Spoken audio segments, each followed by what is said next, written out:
Excellences, Monsieur le Président de la République, Monsieur le Premier ministre, chef du gouvernement, Messieurs les présidents des institutions de la République, Madame et Messieurs les membres du gouvernement, Messieurs les chefs de mission diplomatiques et organisations internationales, Mesdames et Messieurs les membres du cabinet du Président de la République, Mesdames et Messieurs pris en vos grades, qualités et titres, c'est-à-dire nos confrères, nos amis de la vérification, du contrôle, des inspections, distingués invités, chers collaborateurs, Mesdames et Messieurs. Excellences, Monsieur le Président de la République, je suis particulièrement heureux et honoré de me présenter devant vous cet après-midi du 26 novembre 2013, accompagné de mes proches collaborateurs, à l'occasion de la plus grande cérémonie officielle qui concerne et qui consacre le bureau du vérificateur général du Mali. En effet, voilà près de 10 ans que les plus hautes autorités maliennes ont imaginé à l'issue d'un processus participatif l'institution du vérificateur général en vue de renforcer le contrôle de la gestion publique.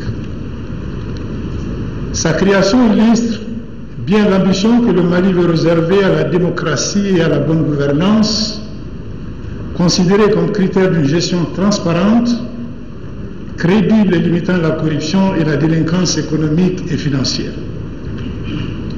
Aussi, devons-nous avouer publiquement aujourd'hui qu'il nous est agréable de constater qu'en prenant cette prestigieuse fonction de président de la République, vous avez privilégié une telle approche qui ne pourra qu'ajouter du lustre à l'image du Mali sur les scènes internes et internationales. En effet, pour la première fois, et c'est tout à votre honneur, Monsieur le Président de la République, le vérificateur général a été, je le dis sans aucune publicité pour nous, consulté pour la nomination de hautes personnalités afin de vous assurer et rassurer qu'elles n'ont commis aucun écart de gestion pendant leur parcours professionnel et qu'elles sont dignes de confiance pour la conduite et la direction des affaires publiques de l'État. Le bureau du vérificateur général a perçu cette démarche comme un signe fort de gouvernance éclairée et de rigueur politique dans le choix des hommes auxquels vous avez bien voulu accorder votre confiance. Comme à l'accoutumée, nous avons mis à la disposition de vos mandataires des informations crédibles, sincères et fiables dans la mesure de nos connaissances sur les intéressés. Excellences, Monsieur le Président de la République, cette démarche est également un honneur que vous faites au peuple malien qui a décidé de vous accorder son suffrage à l'issue des opérations électorales du 11 août 2013 avec une ferveur jamais égalée dans l'histoire démocratique de notre pays. Cette mobilisation autour de votre auguste personne vous donne la légitimité nécessaire pour encadrer la gouvernance de notre pays et traduire votre programme politique dont un des axes prioritaires est bâti autour de la lutte contre la corruption. Il manifeste aussi la volonté du changement voulu par les citoyens maliens qui aspirent à plus de rigueur, de probité et de transparence dans la gestion publique. À cet effet, le bureau du vérificateur général, par ma voix, vous adresse toutes ses félicitations et très sincères vœux de réussite. Il tient à vous exprimer également sa totale disponibilité à jouer pleinement sa partition qui, au demeurant, reste tributaire de la volonté politique, plus spécifiquement présidentielle, je répète, plus spécifiquement présidentielle, suffisamment déterminante dans la réussite des actions à conduire. En plus de ce soutien présidentiel tant attendu, que tous les Maliens et Maliens sachent qu'ils peuvent compter sur l'esprit d'impartialité, d'objectivité et de rigueur qui animera le bureau du vérificateur général dans la conduite de nos difficiles missions de vérification et qui a fait sien ces mots de Victor Hugo qui dit dans L'Homme qui rit, je le cite, « Est-ce que vous ne voyez pas que vous êtes dans une balance et qu'il y a dans un plateau votre puissance et dans l'autre votre responsabilité ?» Cette oscillation de la balance, c'est le tremblement de la conscience. Je vous remercie, Monsieur le Président.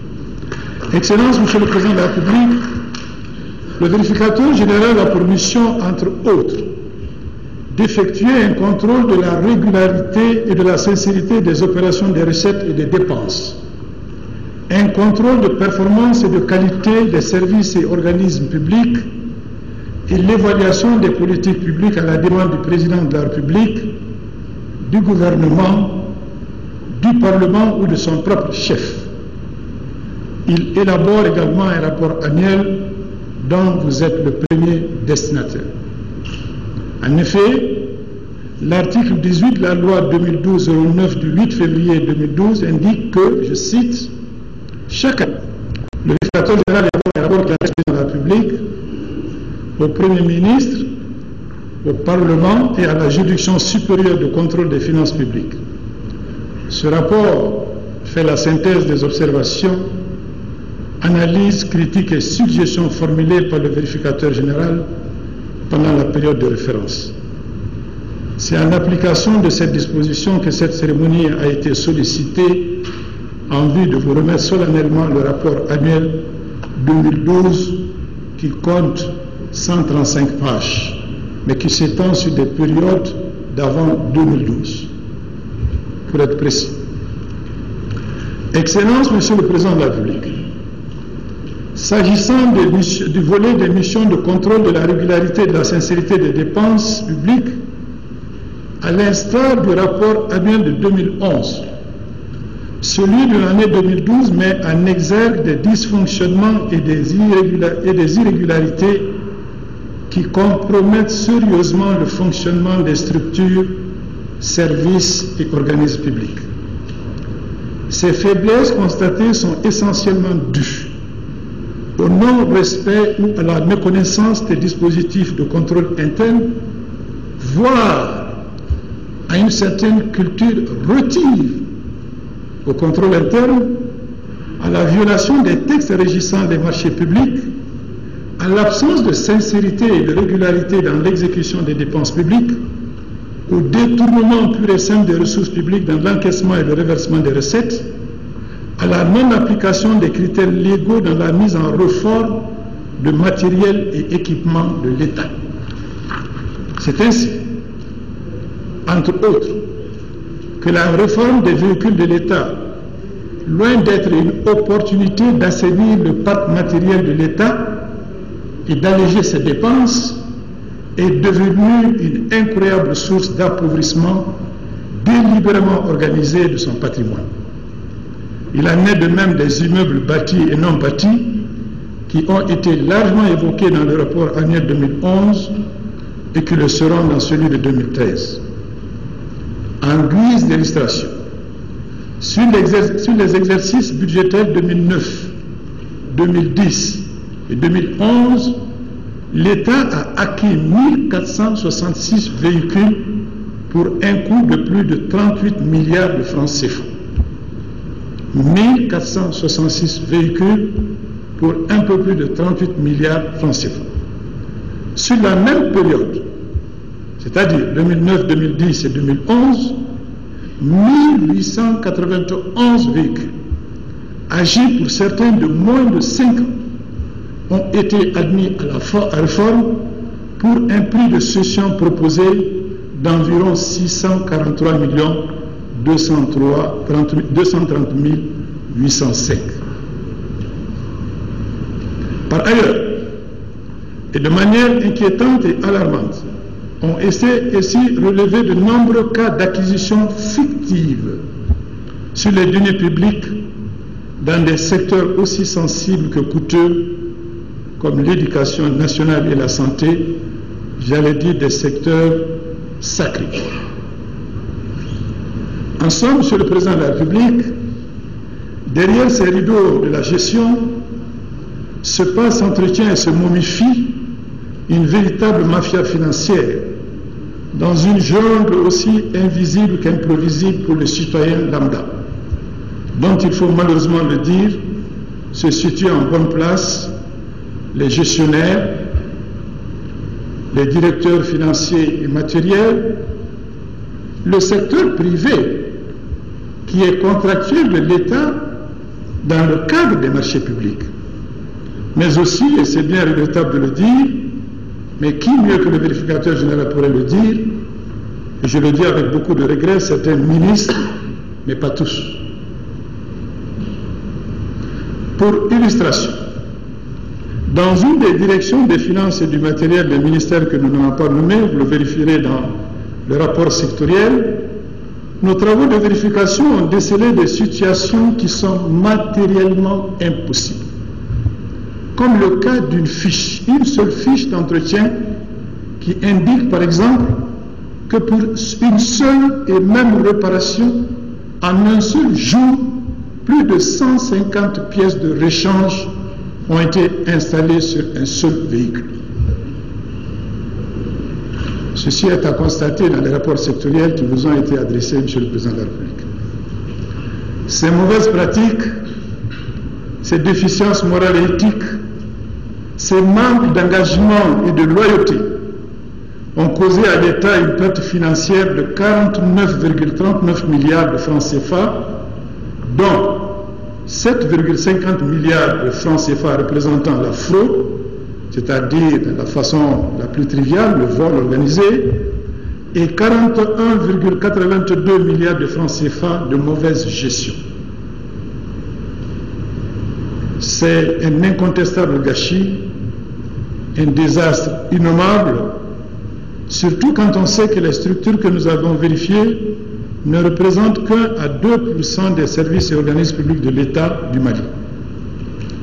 De plus, cette approche conceptuelle de mauvaise gestion que nous employons souvent, nous en avons conscience, c'est un euphémisme qui constitue en réalité un camouflage intelligent et bien réfléchi de détournement des biens publics.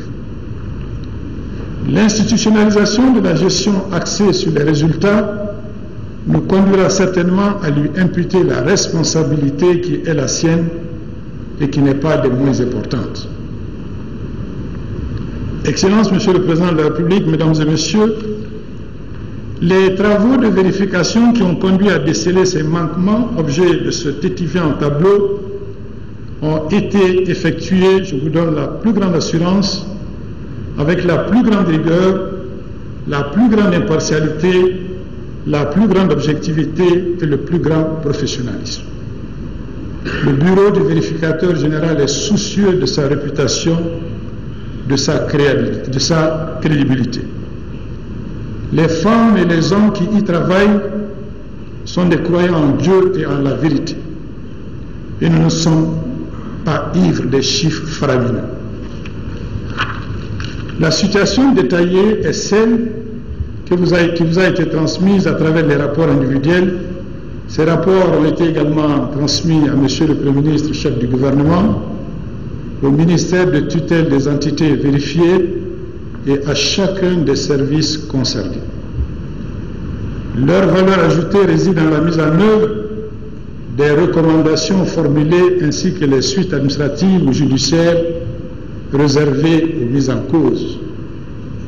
Sur ce plan, je voudrais réaffirmer ici que le bureau du vérificateur général se tient à la disposition des autorités judiciaires, messieurs les procureurs généraux, messieurs les juges, afin de les assister sur toute la chaîne pénale, qu'il s'agisse des poursuites, qu'il s'agisse de l'instruction, qu'il s'agisse du jugement, pour les renseigner le plus clairement possible sur ces irrégularités, sans bien sûr se substituer à la Direction générale du contentieux de l'État, dont la vocation est de défendre les intérêts de l'État du Mali.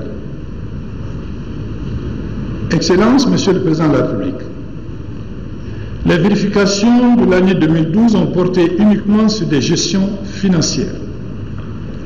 La spécificité de l'année n'ayant pas permis de conduire des vérifications de performance et d'effectuer des vérifications en dehors du district de Bamako. En effet, le contexte lié à la crise a conduit à la réduction drastique des moyens financiers alloués aux services publics et n'a offert que peu de possibilités d'appréciation des critères liés à l'efficacité, l'efficience et l'économie à partir desquels les vérifications de performance devraient être établies. Ces vérifications financières sont dominées par les saisines de la part du gouvernement du Mali, qui a bien voulu privilégier le bureau à l'effet d'auditer certains services sur lesquels, malheureusement, les pressentiments de malversation et de mauvaise gestion du même gouvernement se sont avérés exacts. C'est le lieu de remercier le gouvernement pour cette marque de confiance, une première dans l'histoire du bureau, habitué le plus souvent, en plus de son programme annuel de vérification, à ne recevoir des saisines que des citoyens. Et je voudrais ici le saluer publiquement et le remercier pour son engagement à contribuer à la lisibilité de la gestion publique.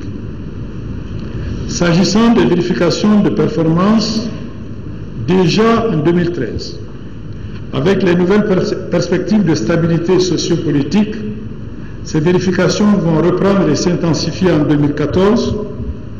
Il en est de même pour les vérifications de suivi de recommandations des précédentes vérifications qui permettent de jauger le degré de leur mise en œuvre par les administrations et structures vérifiées.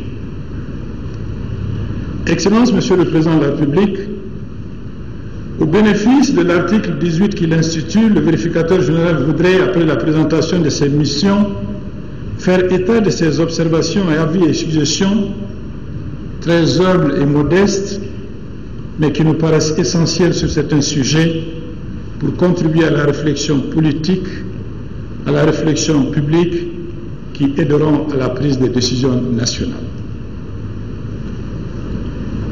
Dans le cadre de l'orientation et la direction de ces travaux à caractère scientifique, afin de formuler des avis et des opinions sur des questions de droit, le bureau du vérificateur général retient des thèmes qu'il traite et qui seront publiés après certification d'un comité d'experts et d'une cellule qualité.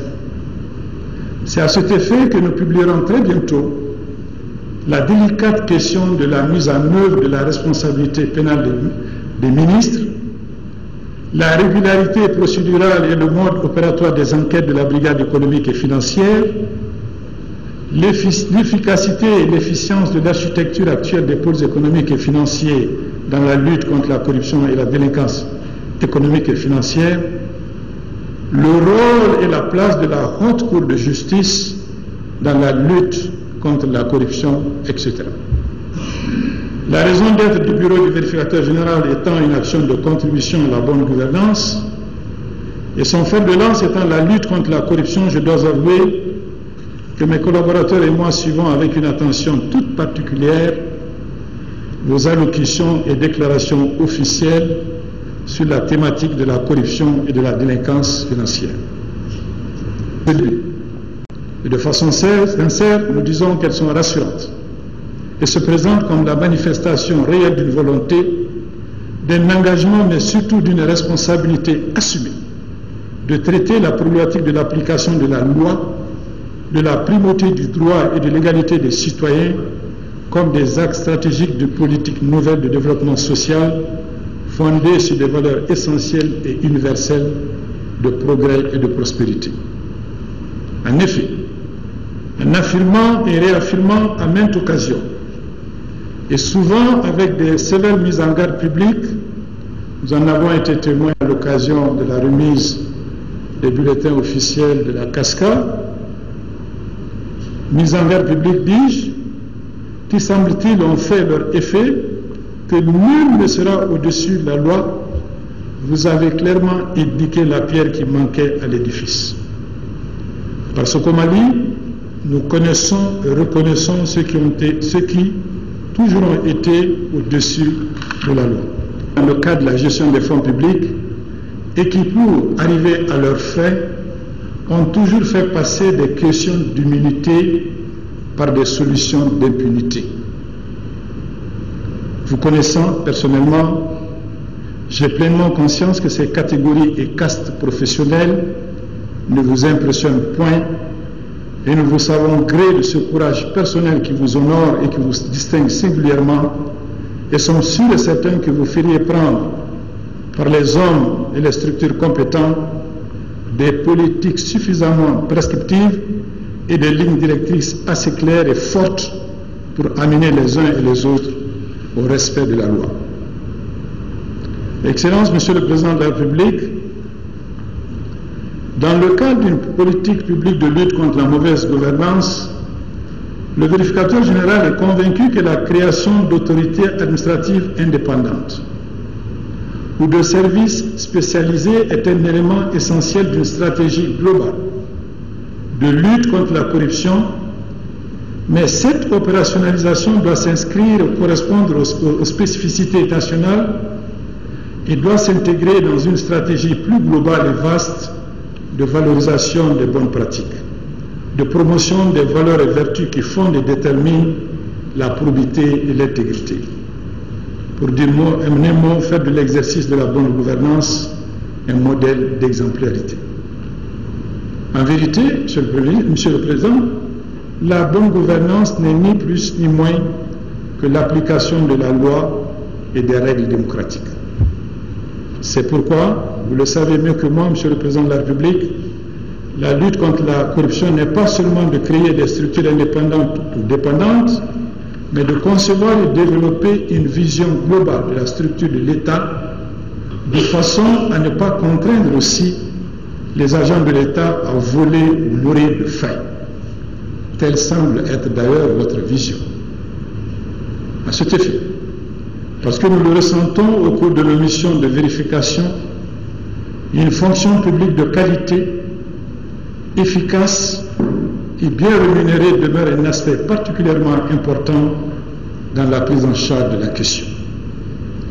Le concept malien d'un vérificateur général, autorité publique indépendante, doté de ressources humaines et financières de qualité, illustre à bien des égards qu'un service public outillé et soutenu est véritablement le meilleur gage d'une performance publique à hauteur des attentes des citoyens. Un autre aspect, enfin, un secteur privé dynamique, compétitif et sain, qui accepte de descendre dans l'arène publique de la transparence et qui intègre de façon visible et mesurable des dispositifs et impératifs anticorruption est une urgence forte qu'il convient d'envisager et d'encourager. À l'occasion d'une audience avec M. le Premier ministre, il a tenu à nous rassurer que son gouvernement pense et accorde une attention toute particulière au traitement salarial. Excellence, Monsieur le Président de la République, aujourd'hui, dans le contexte malien, une lutte contre la corruption pour être efficace, équitable, promoteuse et productive ne peut se réaliser sans une réforme pénale de très grande envergure. Le positionnement actuel du ministre de la Justice, garde des Sceaux, est un indicateur, une ligne d'action de cette importante politique pénale de notre point de vue. En effet, il nous faut innover, moderniser, rassurer, anticiper pour non pas encadrer l'autorité judiciaire, mais la sécuriser par la mise en œuvre de procédures qui ont du sens, des procédures qui ont de la responsabilité, des procédures qui ont de la plus-value morale, qui reconnaissent et respectent les droits de l'homme, la présomption d'innocence et les libertés, sans pour autant sacrifier l'essentiel qui porte sur la bonne et rigoureuse gestion des fonds publics et de façon inversement proportionnelle une réduction significative de la corruption et de la délinquance économique et financière. Monsieur le Président, très respectueusement, nous pensons qu'une réforme porteuse d'avenir est capable d'assurer la responsabilité citoyenne par une régulation fonctionnelle ou institutionnelle automatique consistera à ne plus résoudre des questions, comme je l'avais dit, d'immunité par des solutions d'impunité. c'est également assurer la prééminence des fonctions de gestionnaire de fonds et deniers publics sur les statuts particuliers. Tous ceux qui gèrent des fonds publics doivent clairement répondre des obligations de redevabilité, de reddition de comptes, de responsabilité dans la gestion publique, sans aucune interférence de leur statut particulier qui leur assure une parfaite impunité. Un autre point de cette réforme, enfin, pour donner à cette lutte contre la corruption et la délinquance financière que vous appelez de tous vos voeux et qui vous tient chevillé à la respiration, comme on semble lire et comprendre à chacune de vos allocutions officielles, serait de réorganiser la direction générale du contentieux de l'État en créant une agence ou en tout cas une structure capable de prendre immédiatement en charge des questions patrimoniales, de saisie ou confiscation des décisions prises dans le cadre des procédures mises en œuvre. Monsieur le Président, quand les procédures judiciaires traînent 15 ans, voire 20 ans, elles perdent leur pertinence, elles perdent leur vitalité, et comme on le dit dans le jargon judiciaire, elles vont traiter des questions mortes pour donner des réponses mortes. Monsieur le Président, un des aspects importants auxquels une réflexion suffisamment proactive et déterminante dans le cadre de cette lutte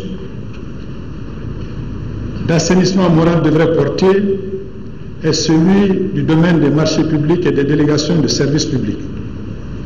À notre avis, c'est le domaine où la clarification des concepts, la simplification des procédures, la fluidité des mécanismes et la responsabilisation des acteurs s'imposent. Ce domaine qui englobe presque 95% de l'exécution de la dépense publique a été si étroitement encadré et surveillé qu'aujourd'hui ce sont les administrations publiques elles-mêmes qui ont des problèmes de lecture et d'application des textes. Au moment où nous ouvrons le vaste chantier de la décentralisation par une opérationnalisation des transferts de compétences et de fonds, notre contrôle se doit d'être plus renforcé, plus présent et couvrir l'ensemble du territoire national parce que nous savons tous que le transfert de fonds s'accompagnera de corruption et de mauvaises pratiques. Sans aucune prétention, je voudrais simplement rappeler que dans l'histoire de nos amis français, comme vous le savez, la forte pénalisation du monde politique est née de la loi des fers du 2 mars 1982, à partir de laquelle les communes ont commencé à s'administrer librement, c'est-à-dire passer des marchés en leur nom, et ainsi de suite. Faisons beaucoup attention. Avant de clore ce chapitre des observations, Monsieur le Président, comment ne pas évoquer ce bouillonnement des illusions, ces hâtives agitations intellectuelles et ces monstrueux artifices d'ordre institutionnel sur le statut actuel du bureau du vérificateur général dans la perspective de la création future d'une Cour des comptes. Je voudrais dire, le bureau du vérificateur général soutient solennellement et fortement la création d'une Cour des comptes pour nous inscrire au rang des nations modernes qui disposent de juridictions financières, de juridictions administratives spécialisées, de jugement des comptables et de certification des comptes, qui assurent et qui rassurent les investisseurs nationaux et internationaux sur l'état patrimonial national, sur l'évaluation des risques à investir ou pas, sur la qualité et la conformité de l'exécution du budget national, entre autres, afin que le Mali, demain, dans un proche avenir, devienne un pays émergent capable d'assurer lui-même ses politiques de développement économique et social. Cependant, ce que nous disons, soutenons sans aucune ambiguïté, c'est la parfaite coexistence organisationnelle entre une Cour des comptes, entité juridictionnelle, dont la caractéristique essentielle, je dis bien essentielle, est de juger des comptables, certifier des comptes et non fondamentalement la détection des infractions pénales ou une politique de lutte formellement, directement et ouvertement engagée contre la corruption et la délinquance financière. Imaginez-vous un tant soit peu ce que ferait notre Cour des comptes, en plus de ses missions actuelles sur plus de 400 services et organismes publics, l'addition du jugement et de la certification des comptes de 702 ou 703 communes, Le bureau du vérificateur général et même d'autres structures à créer pour observer le chômage pourraient valablement, légalement et légitimement vérifier, avec ou sans elle, tout le contrôle de la gestion qui, en vérité, devrait aider la Cour des comptes à mieux réaliser ses missions. En vous remerciant encore une fois et jamais assez de votre aimable courtoisie et de l'intérêt constamment manifesté à l'ensemble du personnel du bureau du vérificateur général, je voudrais terminer mes propos et demander aux hommes et femmes qui m'accompagnent aujourd'hui dans cette salle, qui m'accompagnent également dans l'accomplissement de cette exaltante mission qui a pour objectif final de vous soutenir dans votre combat, ce noble combat, mon immense reconnaissance. Toutes et tous ont contribué à faire du bureau du vérificateur général une institution fière et respectée. Ils sont ces vérificateurs, chefs de mission, vérificateurs assistants et personnel d'appui administratif et technique, l'exemple vivant d'un contrôle externe indépendant, professionnel, compétent et sérieux, et dont la valeur ajoutée est l'objectivité de ses recommandations. Le bureau du vérificateur général voudrait vous rassurer que ces missions ne portent sur aucune activité de recherche d'un quelconque intérêt que celui supérieur de la qualité dans la recherche de la gestion publique. Nulle soumission à un autre pouvoir que celui de l'application claire et intelligible des normes, des règles, des principes, des procédures et des bonnes pratiques. C'est sur ces perspectives qui seront traduites en un rapport annuel 2013 et dont la remise vous sera proposée pendant le premier trimestre 2014 que j'ai l'insigne honneur, Monsieur le Président de la République, et l'agréable plaisir de vous demander qu'il vous plaise de bien vouloir recevoir le rapport annuel 2012 du vérificateur général du Mali.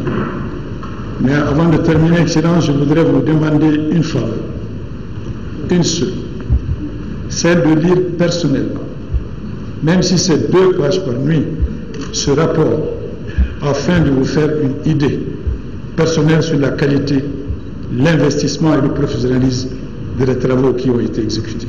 Je vous remercie.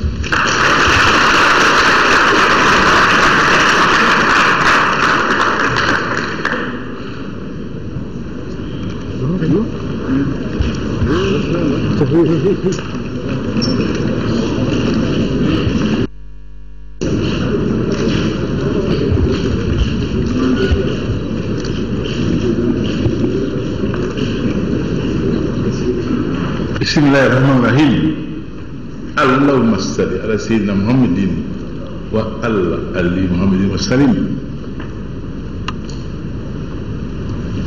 Monsieur le Premier ministre, Mesdames et Messieurs les chefs d'institution, Mesdames et Messieurs les ministres, Monsieur le Directeur général, Excellence Monsieur le Doyen du Corps diplomatique, Excellence Monsieur l'Ambassadeur du Canada, je suis arrivé en raison de la part prise par votre pays dans la mise en place du vérificateur général au Mali. Mesdames et Messieurs les ambassadeurs et chefs de mission diplomatique, Mesdames et Messieurs les membres du bureau du vérificateur général du Mali, Mesdames et Messieurs, en vos grades de qualité, tout protocole observé. Monsieur le vérificateur général, je suis un homme libre. Par la grâce d'Allah subhanahu wa ta'ala, je ne dois qu'à Allah et au peuple malien d'être là où je suis. Otage d'aucune puissance d'argent ou politique, j'ai la liberté absolue de dire et de faire en le nom du seul peuple du Mali. Et je ferai en ce nom-là. Je vous salue, Monsieur le Directeur général, du souci que vous avez face à l'ampleur de ce que vous avez qualifié vous-même d'incontestable gâchis et de désastre innommable.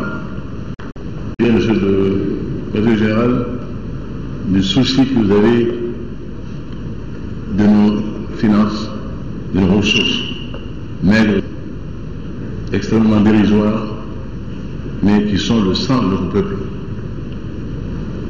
qui est bu sans vergogne et sans retenue par certains, qui ont pris que jamais, au grand jamais, ils n'auraient à rendre compte. Grande leur face, c'est douloureux. Oui, en effet, Monsieur le Vérificateur général, il n'y a pas de mots à la hauteur de l'exaspération pour qualifier l'improbité telle qu'elle a eu cours dans ce pays et telle que vous l'avez si éloquemment décrite dans votre rapport.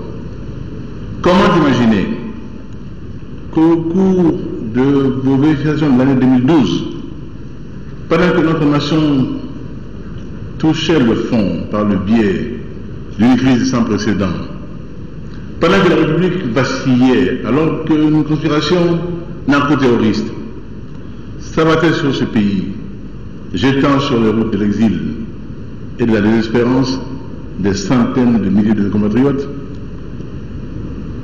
pendant que la communauté internationale nous venait en appui, comment pouvait-on imaginer que des agents commis pour gérer les maigres ressources de l'État, tranquillement, toute dignité bue, pu s'adonner à la fraude, la mauvaise gestion, le détournement de deniers publics à une si grande échelle? Comment, dans les conditions qui étaient celles du Mali de 2012, des Maliens, qui devraient avoir souci du Mali, qui devraient avoir pitié du Mali, qui devraient faire preuve de compassion pour les réfugiés des camps, les déplacés de toutes nos villes, les flagellés, les amputés et les lapidés du Nord, comment de tels Maliens aient pu détourner près de 50 milliards de francs CFA, dans des conditions quelquefois ubuesques, vous en avez décrit certaines, 150 pièces de rechange en une journée sur un seul véhicule. Non, le ridicule ne tue plus. Mais la vérité passera, la justice passera, Inch'Allah. Ils n'arriveront que jaune. Et pour pas très longtemps, Inch'Allah. Mesdames, Messieurs, certains diront fanfaronnade, nous verrons bien. Parole, nous verrons bien. Discours, nous verrons bien. Comprenez donc que je ne puisse comprendre, que je ne puisse accepter, que je ne puisse tolérer, à forcerie, être complaisant à l'endroit, à l'égard de cette immonde corruption qui gangrène la gestion de l'État. C'est pourquoi, loin d'une rengaine, je le dis avec force conviction, je suis déterminé de toute mon âme à organiser implacablement la lutte contre la corruption sur la base d'un principe intangible. Corruption, tolérance zéro, sans aucune exception. Sans aucune exception. Sans aucune exception. Le Mali a trop longtemps saigné.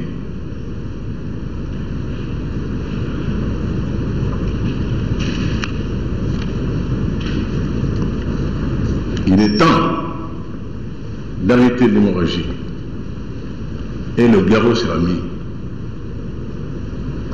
Monsieur le Secrétaire général, je voudrais vous remercier, vous et votre équipe, d'être du combat pour un Mali mieux géré, un Mali plus digne, où l'argent des hôpitaux ira aux malades, et où l'argent de l'école sera utilisé pour mieux éduquer nos enfants, dans un imputable contexte de concurrence régionale et mondiale, où, je l'ai souvent dit, nul ne sera invité au banquet qui ne l'aura mérité. Et tant pis pour cette nation qui n'aura pas su préparer les ressources humaines idoines pour sa gestion. Qu'à Dieu ne plaise que ce soit le cas du Mali de demain. Nous y veillerons, vous et nous, Inch'Allah. La loi que vous créez, Monsieur le Secrétaire Général, vous fonde à être, au-delà des audits de régularité, de sincérité ou de performance, à être une sorte d'agence de promotion du bon exemple. Dénoncer la mauvaise gestion est certes de vos missions, mais faites aussi en sorte également que la bonne pratique, les institutions ou structures acquises à la transparence, à l'efficacité et l'efficience soient mises en relief, connues de nos compatriotes, saluées et les célébrer. Pour ma part, je vous le redis, nul ne sera au-dessus de la loi.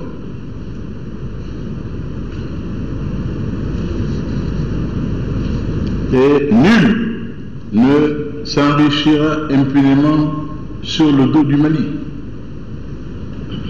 Vérité déjà dite, mais redite. C'est la loi d'un des pays de progrès, des pays qui comptent dans le monde, des pays considérés, des pays respectés. Et ce sera la loi du Mali, Inch'Allah. Si Allah subhanahu wa ta'ala nous prête ce qu'il nous a déjà suffisamment accordé, notre mission sur terre n'aura pas d'autre sens. Faire du Mali un pays debout, une nation digne, fière, allant dans le vent à la rencontre des autres peuples, en toute dignité. Et elle ne se mendie pas. On ne tend pas la sébile pour l'avoir. On la conquiert par le respect des autres, par son comportement.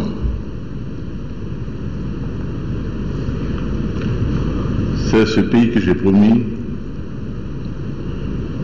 C'est ce pays qu'avec vous, je bâtirai, Inch'Allah.